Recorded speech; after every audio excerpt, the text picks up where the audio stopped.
večer sem skupaj. Vsem vam, spoštovani predstavniki medijev. V osnovi dovolite, da se zahvalim seveda vsem tistim, ki so nagradili, čeprav jih ni bilo dosti, politiko, vsem tistih, ki je odpirala oči za vse tiste, ki so bili do sedaj nevidni in pa neznani za slovensko politiko. Očitno teh ni bilo dovolj, zato vsaj zaenkrat mi bomo nadaljevali, kot očitno zgleda ista parlamentarna stranka, ampak ne glede na to, odločitev državljank in državljanov na letošnjih volitvah je potrebno v popolnosti spoštovati. Jaz iskreno upam in v imenu stranke Lipa, iskreno upamo, da se bo izboljšala situacija v naši državi. Z nami ali brez nas, pomembno je, da naredi naša država korak naprej. Gospod in gospodje, lep večer naprej, zdaj z mojim. Dovolite samo eno stvar, niso samo volivke in volivci tisti, ki si danes zaslužijo zahvalo.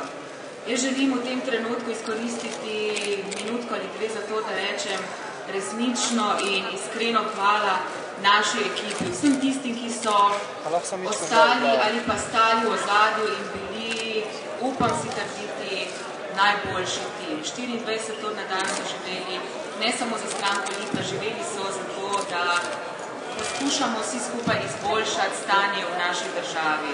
Jaz verjamem, da nam bo to v prihodnje uspelo, še enkrat pa velja seveda zahvala tudi naši ekipi. Bila je močna, pokončna in bila je najboljša.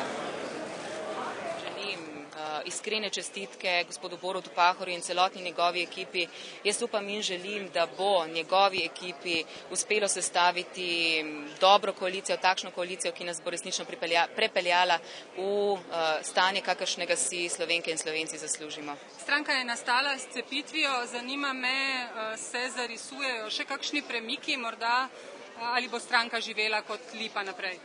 Jaz upam in želim, da nam bo uspelo ostati povezani v, bom rekla, timu, kakršnem smo bili zadnjih par mesecev. Pokazali smo, da smo resnično dober tim, da lahko premikamo gore.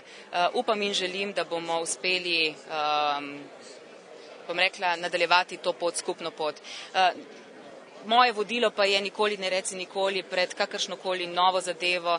Jaz verjamem, da se nam bodo odpirale nove stvari, ne branim se izzivov, pravzaprav vsako novo priložnost jemljem kot velik izziv. Če bi bili povabljeni kam, v kateri stranki bi se videli? Zaenkrat puščam, če upam in želim, da bom lahko s svojim znanjem, svojo trdno voljo, jasno voljo in pa cilji uspela sodelovati pri kreiranju politike. Še enkrat bom rekla, kakršno si Slovenke in Slovenci zaslužimo. To, kar se je dogajalo v preteklih 4 letih, pomeni degradacija človekovega dostojanstva. Tega jaz osebno ne želim in nočem.